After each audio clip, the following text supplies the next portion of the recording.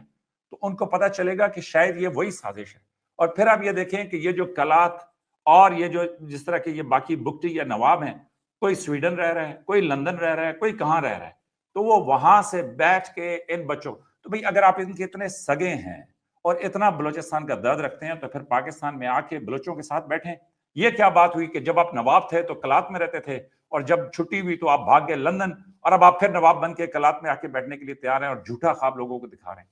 تو اب عظیم کے سوال کا جواب کہ بلوچستان پاکستان کا 44% ہے. بلوچستان میں پشتون اور ہزارہ اور باقی قوموں کی آبادی بلوچوں سے زیادہ ہے. بلوچستان صوبے کا نام بلوچستان ہے. تو اسی طرح جس طرح خیبر پختونخوا ہے، اس میں ایک بہت بڑی آبادی ہزارہ ڈویژن کی ہے، کہ جو ہزارہ کے لوگ کہتے بھی ہیں کہ ہمارا علیحدہ سے صوبہ بنا دو. تو میں یہ کہنا چاہوں گا کہ جب اتنا بڑا سائز ہو، اتنی مطلب پاکستان کو آپ دیکھ لیں کہ ہمارے بارڈر پہ ہر ٹائم پہ کوئی جنگ ہی رہی ہے، یا ہم اپنے آپ کو بچانے کے چکر میں تھے، یا ہم اپنے بازو میں اس چکر میں تھے کہ یار ادھر کچھ نہ ہو جائے، اور پھر ہمارے ایک طرح. تو اب جا کے وہ وقت آیا ہے کہ چائنا جیسی سپر پاور جو ہے وہ انٹر ہو رہی ہے گوادر کے اندر. وہ سی پیک کا ایک راؤٹ کریٹ کر رہے ہیں کہ جس کو چائنا اپنا سیکنڈ آپشن کے طور پہ دیکھ رہا ہے. اب بلوچستان میں ترقی کا وقت آیا ہے، اور اسی ترقی کے وقت آنے کے اوپر یہ جو درندے ہیں کہ جو ہمیشہ سے اس کوشش میں رہے ہیں کہ کسی نہ کسی طریقے سے لوگوں کو اکسائیں، تو میں یہ کہوں گا کہ بلوچ کو سوچنا چاہیے. آرٹیفیشل انٹیلیجنس تک، ہاں یہ جو عظیم نے بات کی کہ حکومت نیریٹو اپنا جواب میں کب لے گی، یس نیریٹو کے اوپر، اور یہی نیریٹو ہم بنا رہے ہیں نا. باقی عظیم نے یہ بات کی کہ جی انڈین میڈیا، بھائی انڈین ہم سے آبادی میں 4-5 گنا زیادہ ہیں، تو وہ 50 سینکڑوں اتنے بولیں گے. لیکن حقیقت یہ ہے کہ اس سب کے باوجود 2023 میں تو انڈیا پہ الزام لگاؤں تو سمجھ آتی ہے نا کہ جی میرا انڈیا کے ساتھ اناد ہے، انڈیا مجھ پہ الزام لگائے وہ تو سمجھ آتی ہے نا کہ جی اس کا ہم پہ اناد ہے. لیکن آج تو بنگلہ دیش بھی کہہ رہے ہیں نا کہ جی انڈیا ہمارے معاملات میں دخل دینا بند کرے. اور دیکھیں انڈیا کس طرح کے سٹیٹمنٹس دے رہے ہیں. وہ یہ سٹیٹمنٹس دے رہے ہیں کہ بنگلہ دیش کی آرمی کے اندر بغاوت ہو جائے گی اور ہم نے بچائی ہے. دوسری طرف دسمبر میں انڈیا کے اندر جو بنگلہ دیش کی ایمبیسی تھی اس کے اوپر آپ خود اٹیک کرواتے ہیں، ان کے جھنڈے جو ہیں پاؤں تلے رونتے ہیں. چلیں بنگلہ دیش کو بھی نکال دیں، یہ سب بھی علاقائی تھے. ستمبر 2023 میں کینیڈا کے پرائم منسٹر کہتا ہے کہ انڈیا نے خالصتان موومنٹ کے جو نجار صاحب ہیں ان کو کینیڈا کی سرزمین کے اوپر قتل کیا ہے اور یہ دہشت گردی ہے. اس کے بعد نومبر میں ڈپارٹمنٹ آف جسٹس امریکہ کا کہتا ہے کہ جی آپ خبردار امریکہ کے اندر اپنے کسی خالصتان کے اس کو جو ہے قتل کرنے کی کوشش کی. دسمبر میں جرمنی انڈیا کے سفارتکار کو جرمنی سے نکال دیتے ہیں اس لیے کہ بھائی آپ جو ہے یہاں پہ خالصتان موومنٹ اور خالصتان کے لوگوں کو دھمکا رہے ہیں، ڈرا رہے ہیں. انڈیا یہ پالیسی کہ جی جا کے دوسرے کی سرزمین کے اوپر جو ہمارے مخالف لوگ ہیں یا ان کے کہنے کے مطابق وانٹڈ لوگ ہیں ان کو قتل کر دو، یہ ہندتوا راج ہے کہ جس کے خلاف پاکستان اپنی آواز اٹھاتا ہے. یہ 2014 سے شروع ہوا ہے. بی جے پی حکومت کا یہ خاصہ ہے. آپ جعفر آباد کی ٹرین کی بات کرتے ہیں, پلیز اس پروگرام کے بعد گوگل کر لیجئے گا. 2020 میں جعفر آباد نیو دلی میں ایک جگہ ہے, سٹیزن شپ ایکٹ انہوں نے بنایا تھا, جس میں انہوں نے کہا تھا کہ جی کوئی بدھسٹ ہو, کوئی بھی ہو سوائے مسلمان کے, اس کو ہم نیشنلٹی دینے کے لیے تیار ہیں. اس کے خلاف جو مقامی وہاں کے ہندوستان کے مسلمان تھے وہ ایک سڑک پہ بیٹھ کے احتجاج کر رہے تھے, تو وہاں کے مقامی بی جے پی کے غنڈے نے یہ کہا کہ جناب پولیس اس کو کلیئر کرائے ورنہ ہم خود کلیئر کر لیں گے. اور اس کے بعد انہوں نے لوگوں کے گھروں میں گھس کر, مسلمان گھروں میں گھس کر انہوں نے وہاں پہ لوگوں کو قتل کیا, ان کے بچوں کو قتل کیا, اور 300-400 مطلب زخمی تو چھوڑے کتنے ہوئے, انہوں نے پورے علاقے کو بھون کے رکھ دیا. مجھے رباحہ آپ بتائیں, بلوچستان کی جتنی بھی محرومی ہو, روز پچھلے 10 مہینے کے اندر روز وہ ایک بس روکتے ہیں, کہتے ہیں پنجابی اترو, گولی مارتے ہیں. پنجاب کے, آپ دونوں شاید پنجاب سے ہوں, پنجاب کے کسی لیڈر, کسی بچے, کسی سٹوڈنٹ, کسی سوشل میڈیا والے نے یہ کہا ہے کہ جی چلیں بلوچوں کو جا کے ہم قتل کرتے ہیں؟ تو آپ کیا بات کرتے ہیں آپ مجھے. تو یہ انڈین پروپیگنڈا جو ہے نا, یہ جعفر آباد پہ ہی پلیز سرچ کر لیجئے گا تو آپ کو پتا چلے گا. آپ دیکھ لیں کتنے لنچنگ کے واقعات ہیں ان کے. تو سیدھی سی بات یہ ہے کہ ہندوستان, میں آخری بات کرتا ہوں, تو میں اس لیے کہتا ہوں کہ بلوچستان کے مسئلے کے اوپر پوری قوم بلوچوں کے ساتھ ہمدردی رکھتی ہے. بی ایل اے یہ جو کاروائیاں کر رہا ہے, یہ اسی محبت کو, اسی احساس کو, اسی بات کو ختم کرنے کی, داغدار کرنے کی, گندا کرنے کی سازش ہے. میں اپیل کروں گا اس پروگرام کے توسط سے کہ جو سیکیورٹی فورسز ہیں, جو حکومت ہے, جو وہاں کے صاحب کردار لوگ ہیں, ان کو چاہیے کہ بڑے تدبر سے, بڑے تحمل سے, بغیر ایکسٹرا فورس یوز کیے ہوئے بڑے طریقے سے اس پورے ایشو کو ہینڈل کریں. اور آخری بات, کوئٹہ ٹی اینڈ کیفے, آپ مجھ سے بہتر جانتی ہیں, آپ نوجوان لوگ رات کو وہاں پہ بیٹھ کے افطاریاں اور سیریاں اور وہاں پہ جو ہے نا کافی دیر بیٹھتے ہیں, میں ادھر سے گزرتے ہوئے دیکھتا ہوں. تو پورا پاکستان, ابھی جو پنجابی ریسٹورنٹ ہے اس نے بھی اپنا نام رکھا ہوا ہے کہ جی وہ Sargodha Quetta T and cafe. تو اس لیے بلوچستان ہمارا اپنا ہے, انشاءاللہ ہم ان معاملات کو سنبھال لیں گے, اور اللہ کے فضل سے جس طریقے سے یہ سیکورٹی فورسز تمام لگی ہوئی ہیں تو انشاءاللہ بہتر ہوگا. تو میری تو یہ اپنی ایک اوپینین ہے. اور دوسرا یہ دیکھیں, یہ جو ہے نا, اگر آپ بلوچ ہیں اور بلوچ کی فکر کرتے ہیں تو آپ کو چاہیے کہ آپ پرامن طریقے سے اپنے لیے گنجائش پیدا کریں, اپنے لیے رستے نکالیں, اپنے لیے وہ کریں. اور دوسرا, یہ سرداری نظاموں کو, ان چیزوں کو توڑیں, نئے نوجوان لڑکے لڑکیاں سامنے آئیں. تو اسی طریقے سے میں تو ڈاکٹر مارن کی بڑی عزت کرتا ہوں اور میں سمجھتا ہوں کہ وہ ایک اچھی جدوجہد کر رہی ہیں, لیکن میرا ان سے گلہ بھی ہے. اور گلہ میرا ان سے یہ ہے کہ بھلے آپ کو سیکورٹی فورسز پہ غصہ ہو, بھلے آپ کو اپنی حکومت کے اوپر غصہ ہو, لیکن آپ کو انسانیت کی بنیاد کے اوپر اس طرح کی پرتشدد کاروائیوں کی مذمت ضرور کرنی چاہیے. تو میری ان سے اپیل ہوگی کہ وہ اس پہ پلیز ذرا غور کریں اور کوشش کریں کہ جی اس پہ اپنے کلیئر موقف دیں. وہ اس لیے کہ لوگ ان کو پسند کرتے ہیں, ان کی بات سنتے ہیں, تو ایسے لوگوں کو چاہیے. لیکن وہ نوجوان ہیں, میں بھی غصے میں ہوں, تو میرے جیسے بڑوں کا کام ہے کہ ان کو اس طرح کے مشورے دیں.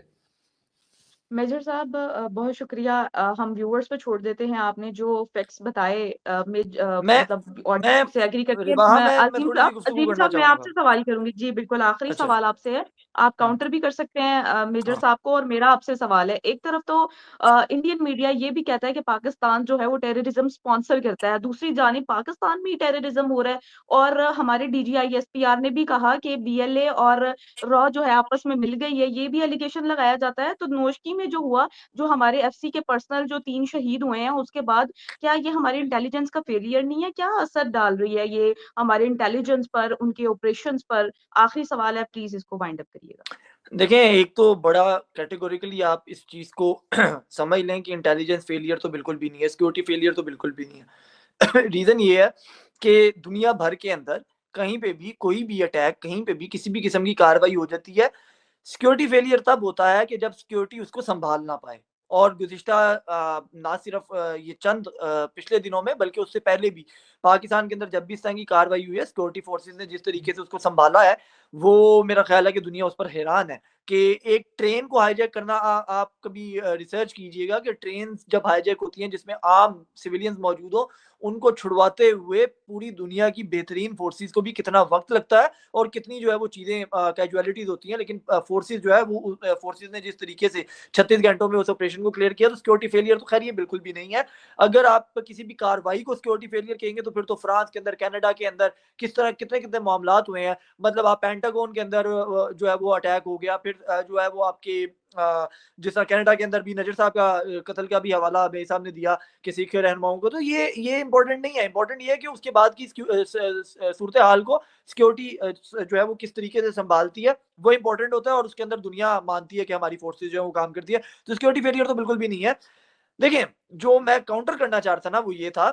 جو آپ نے بھی سوال کیا کہ بھارت کا دنیا بھر کے اندر پروپوگنڈا جو وہ پھیلاتا ہے، اور وہ اس میں کامیاب ہے انفارچونیٹلی، کہ ہم ٹیررزم کو سپلائی کرتے ہیں پاکستان، اور ٹیررزم کا شکار بھی ہم ہی ہیں، ٹھیک ہے، اور بھارت اوپنلی اس کو مان بھی رہا ہے کہ وہ میں کر رہا ہوں، جس طرح حافظ سعید والے معاملے پہ ہوا، ابو کتال والے معاملے۔ میرا تو شروع میں ہی آرگیومنٹ یہ تھا کہ بھائی اگر بھارت جو ہے وہ اس چیز کو اوپنلی مان رہا ہے تو ہماری اسٹیٹ، ہماری گورنمنٹ، ہمارے ادارے، ہماری فورن آفس کیا کر رہا ہے کہ اگر وہ اس سب کے باوجود بھی عالمی سطح کے اوپر، مطلب ایک تو دہشت گردی سے مرے بھی ہم، شہید بھی ہم ہوں، اس سے سروائیو بھی ہم کریں، اور ایف اے ٹی ایف کی تلوار بھی ہم پہ لٹکے، ٹھیک ہے، تو فیلئر کس کا ہے؟ فیلئر تو پھر ہمارے فورن آفس کا ہے، فیلئر تو پھر ہمارے اداروں کا ہے، ہماری گورنمنٹ کا ہے کہ وہ اپنا کیس پہ ٹینڈ ہی نہیں کر پا رہے ہیں دنیا کے سامنے کہ ٹیررزم ہم کر نہیں رہے ہیں، ہم تو اس کا شکار ہیں۔ تو یہ سمجھانا، تو دیکھیں یہ تو ریاست کا کام ہے، یہ گورنمنٹ کا کام ہے، فورن آفس کا کام ہے، اور دیگر لوگوں کا کام ہے، یہ تو میں نے پہلے بھی بات کی، تو یہ تو ہمیں سمجھانا پڑے گا، اور یہی میں رو رہا ہوں آپ کے پاس پچھلے تقریباً 36 منٹ سے بیٹھ کے کہ بھئی ہم کیا کر رہے ہیں، ہماری گورنمنٹ کیوں کیس پریٹینڈ نہیں کر پاتی ہے؟ مطلب آپ سیکورٹی ہماری بہت اچھی ہے، آپ جب جاتے ہیں آپ دہشت گردوں کی ایسی تیسی پھیر دیتے ہیں، بہترین ہے، زبردست ہے، لیکن جو کیس، جو ایک امیج ہے ایک اس ملک کی، اس کو کیسے آپ سدھاریں گے؟ اس کے لیے آپ کے پاس نیریٹو ہی نہیں ہے، آپ کب تک ڈیفینسو کھیلتے رہیں گے؟ کب آپ آگے اوفینسو نہیں، اوفینسو ہونا پڑے گا نا آپ کو، مطلب آپ ہمیشہ ایکشن کا ریئیکشن کیوں دیتے ہیں؟ ایکشن کیوں کب کریں گے؟ ہمیشہ ہم انڈین ایکشن کا انتظار کرتے رہیں اور پھر اس کے ریئیکشن میں کام کریں، کب تک ہم اس طرح کرتے رہیں گے؟ اور آپ یہ چیز نوٹ کریں کہ پاکستان، مطلب آپ جب سے پاکستان بنا ہے اور ہندوستان اور پاکستان کی تقسیم ہوئی ہے، جب جو ہے وہ ہندوستان کے اندر جو ہے وہ علیحدگی پسند لوگوں کی جو ایکٹیویٹیز ہے وہ تیز ہوئی ہے، پاکستان میں امن آ گیا۔ میں یہ آئی ایم ناٹ سیئنگ کہ آپ یہ کریں، وہ پالیسی جو مرضی رکھے، وہ اسٹیٹ کی پالیسی ہوگی یا وہ فورن آفس کی یا سیکورٹی پالیسیز ہے، بٹ دس از لائک یہ فیکٹ ہے کہ وہاں پر جب بھی خالصتان کی تحریک جو ہے وہ تیز ہوئی ہے، جب بھی وہاں پر تامل ناڈو کی جو ہے وہ تیز ہوئی ہے، تو جب بھی وہاں پہ آسام کے معاملات، اب دیکھیں نا شرجیل امام وہاں پر ہیں، شرجیل امام کا کیس ہے، پھر کنہیا کمار کا کیس ہے، عمر فاروق کا کیس ہے، ٹھیک ہے، ان لوگوں نے ان کے اوپر کس کس طریقے کے چارجز لگائے، ٹریزن کے چارجز لگائے، اور ان کو غدار کہہ کے اندر کیا، ٹھیک ہے۔ جب آسام کا معاملہ ہوا، شرجیل امام کو اٹھا کے اندر ڈالا، کنہیا کمار کو اٹھا کے اندر ڈالا، جے این یو کا جو معاملہ ہوا اس کے اندر ڈالا، تو ہم وہ کیس پرٹینڈ کیوں نہیں کر پاتے؟ ہمارے یہاں پر جب بھی کوئی ہلکی سی چیز ہوتی ہے جو کہ رائٹ ہے ہمارا، اس کے اوپر بھی وہ ایسا پروپیگنڈا کرتے ہیں کہ دنیا جو ہے وہ اس کو مانتی ہے، تو یہ تو میں رو رہا تھا۔ اب میں میجر صاحب سے بس احترام 2-3 چیزوں کے اندر جو ہے وہ کاؤنٹر کرنا چاہوں گا۔ میرے سامنے 2 سے 3 دفعہ یہ کہا کہ بلوچستان کے اندر جو نوجوان ہیں اس کے اندر دیکھیں ایک اقلیت کا فیکٹر ہے، مجھے اس چیز کی سمجھ نہیں آ رہی کہ ہمارے ہاں یہ آئی تھنک، مطلب ہمارے ہاں یہ سوچ بھی کیوں ہے کہ وہ اقلیت ہے؟ وائی؟ آئی مین پاکستانی ہے، ہم ان کو اقلیت کے طور پہ کیوں ڈیل کر رہے ہیں؟ اور یہ اگر ان کے اندر یہ چیز آئی ہے کہ ہم اقلیت ہے، تو ان کے اندر کیوں آئی ہے یہ چیز کہ وہ اقلیت ہے؟ یہ آئے کہیں نہ کہیں تو ہماری اسٹیٹ کی، ہماری گورنمنٹس کی، یا ہمارے شہر اقتدار کی کوئی نہ کوئی تو غلطی ہوگی کہ ہم نے یہ نیریٹو آپ پنپنے دیا کہ وہ اقلیت ہے اور وہ آج جو ہمارے پر یہ چیز کر رہے ہیں۔ تو یہ مجھے اس چیز کی سمجھ نہیں آئی۔ دوسری چیز یہ ہے کہ جو میرے صاحب نے باتیں کی ہیں وہاں پر بلوچستان کے والے سے کہ وہاں پہ نواب، وہاں پر سردار، تو یہ تو سارے مسائل ہیں، میں تو بات ان مسائل سے تو میں ایگری کرتا ہوں، میں یہ کہہ رہا ہوں کہ اسٹیٹ کاؤنٹر نیریٹو کب اتارے گی؟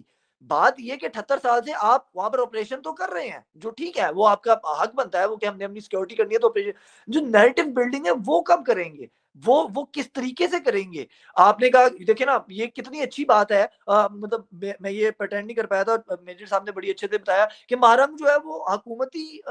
کوٹے کے اوپر پڑھ کے ڈاکٹر بنی ہے اور آج اسی اسٹیٹ کے خلاف جو ہے وہ بات کرتی ہیں، ٹھیک ہے. اور اسی طریقے سے انہوں نے بتایا کہ سردار جو ہے وہ باہر بیٹھے ہوئے ہیں اور جو ہر یونیورسٹی میں بلوچ اسٹوڈنٹ جو ہیں وہ کوٹے میں پڑھ رہے ہیں. لیکن اس سب کے باوجود آخر کیا وجہ ہے کہ ان کے دماغ میں یہ ہے کہ ہم نے اس پاکستان کے خلاف بات کرنی ہے، اسٹیٹ کے خلاف بات کرنی ہے؟ اس نیریٹو کو کاؤنٹر کیسے کیا جائے گا؟ میں بسط احترام یہ کہوں گا، مجھے یہ نہیں لگتا ہے کہ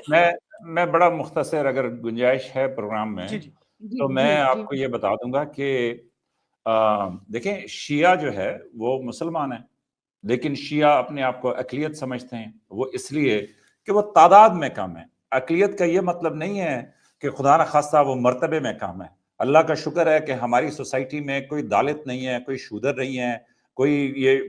مطلب اس طرح کی ہماری طبقاتی وہ نہیں ہے. لیکن دوسری طرف میرا اقلیت سے مراد یہ تھا کہ وہ تعداد میں اپنے آپ کو کم سمجھتے ہیں. اسی طرح کراچی میں یہ جو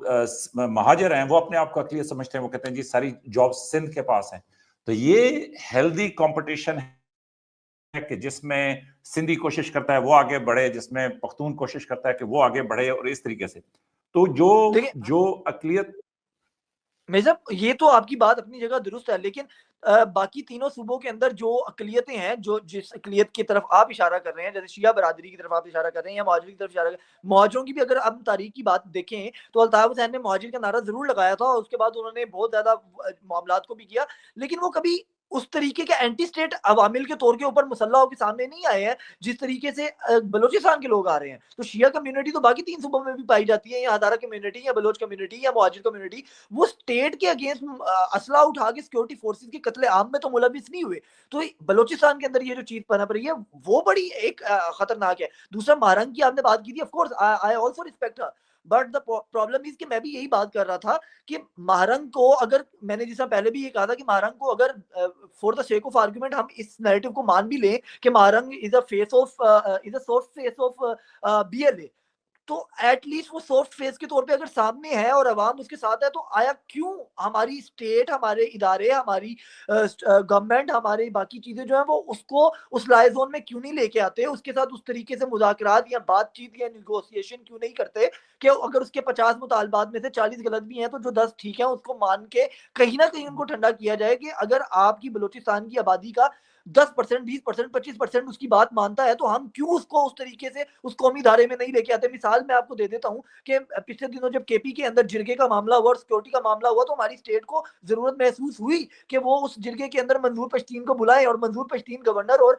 وزیر اعلیٰ کے ساتھ کھڑا ہوا آ کے، اور کیونکہ آپ سمجھتے تھے کہ منظور پشتین کی بات بھی جو ہے وہ ایک بہت بڑا حصہ مانتا ہے تو آپ کو لانا پڑا. تو مہرنگ یہ بلوچ کو بھی اسی طریقے سے میں ابھی آپ کی بات کا مختصر سا جواب دیتا ہوں. میرا خیال میں کہ آلریڈی رباحہ چاہ رہی ہیں کہ وہ پروگرام کو ختم کریں. تو ایک چیز ذرا تھوڑی سی تاریخی پرسپیکٹو میں سنیے گا.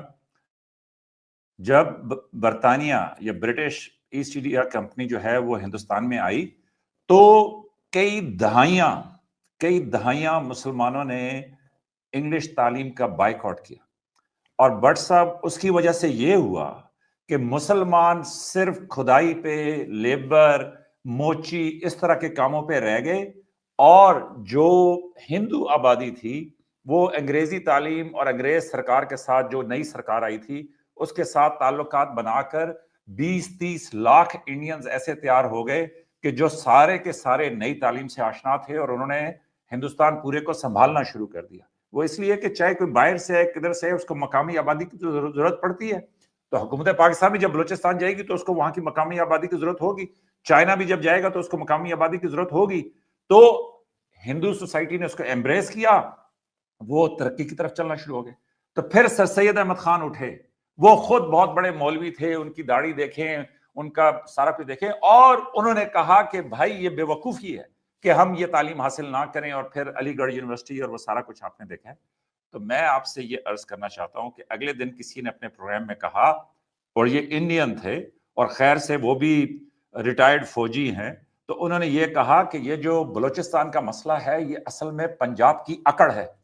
تو کل میں نے اپنے پروگرام میں ایک پروفیسر صاحب کو لیا ہوا تھا، تو میں نے ان سے یہ بات شیئر کی کہ کیا یہ پنجاب کی اکڑ ہے؟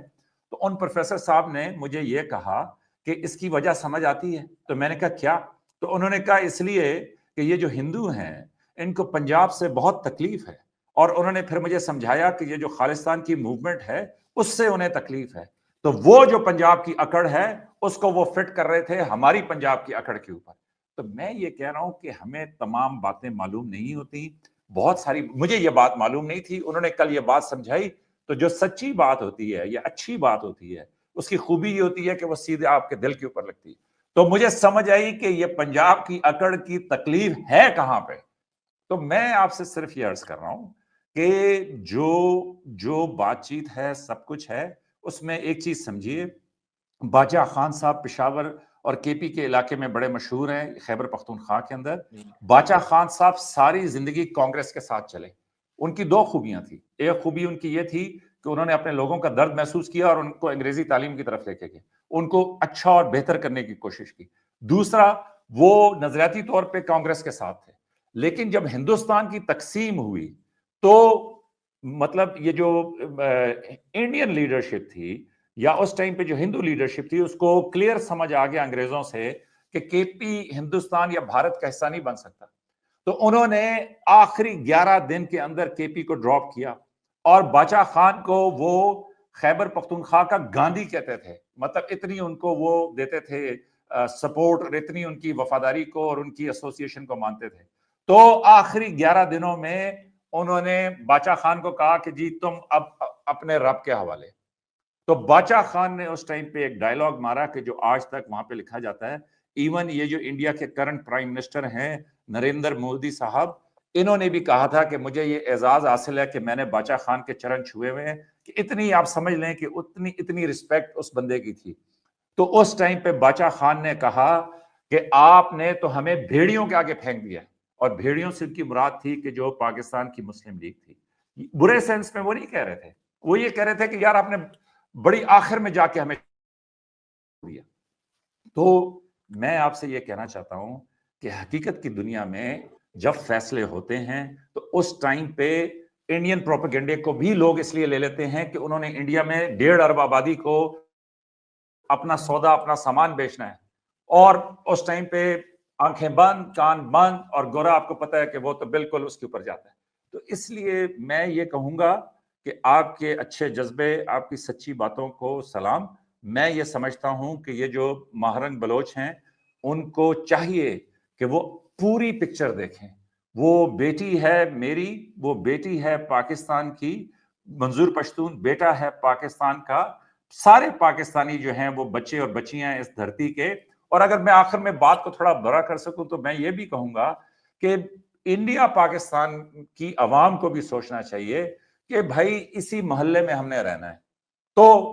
ادھر گڑبڑ ہوگی تو اس کے اثر ادھر ہوں گے، ادھر گڑبڑ ہوگی تو اس کے اثر ادھر ہوں گے۔ تو ٹھیک ہے، ایک ہیلدی ڈیبیٹ، بحث مباحثہ جاری رکھیں، لیکن اس کے ساتھ یہ سمجھنے کی کوشش کریں کہ اس دھرتی کا، ان تمام علاقوں کا مستقبل جو ہے وہ آپ جیسے نوجوانوں سے وابستہ ہے۔ تو بحث کریں، پوچھیں سوال، سارا کچھ کریں، لیکن میری اپنی ذاتی نظر کے اندر بی ایل اے جو ہے یہ قطعاً بلوچستان کاز کے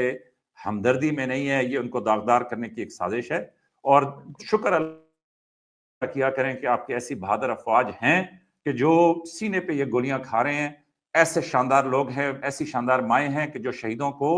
مطلب دیکھیں نا، وہ پروپیگنڈا کر رہے تھے کہ جی اتنے 200 شہید ہوئے، اور مطلب جو ہے نا وہ تابوت ہے، تابوت سے کیا ثابت کرتے ہو یار؟ پاکستان آرمی کی سٹینڈنگ ایس او پی ہے کہ شہید کی میت کو لے کے وہاں کا کور کمانڈر یا جی او سی خود اس کی وردی، اس کے سارے سمیت ان کے گھر پہنچاتا ہے۔ تو آپ کیا سمجھتے ہیں کہ یہاں پہ وہ نہیں پہنچائیں گے؟ تو اس لیے آپ چھوڑیں ان پروپیگنڈوں کو، خواہ مخواہ اس کے پر ہم اتنا ٹائم ضائع کرتے ہیں۔ لیکن میری اپنی نظر میں یہ ہے کہ یہ جو مسائل ہیں ان کے اوپر یہ گفتگو اچھی ہے۔ میں ربا کا اور آپ دونوں کا شکریہ ادا کرتا ہوں میجر کہ صاحب آپ نے بہت تحمل شکریہ، سے عظیم میری بٹ صاحب آپ کا بھی وہ کیا شکریہ۔ اس کو کہتے ہیں مشکل باتیں سنی۔ ہاں، بہت شکریہ آپ دونوں کے وقت کا۔ ویورز چینل کو سبسکرائب کریں، اپنی قیمتی رائے کا اظہار نیچے دیے گئے کمنٹ سیکشن میں ضرور کیجیے گا۔ اور ایک چیز میں مینشن شروع میں ہی کرنا چاہتی تھی لیکن میرے ذہن سے نکل گئی، اور وہ یہ ہے کہ میجر صاحب کے چینل کو بھی فالو کیجیے گا، عظیم بٹ صاحب کے بھی چینل کو فالو کیجیے گا۔ اس کا جو لنک ہے وہ نیچے ڈسکرپشن میں پیسٹ کر دوں گی۔ تو نیکسٹ پروگرام تک کے لیے ہمیں دیں اجازت۔ Thank you so much.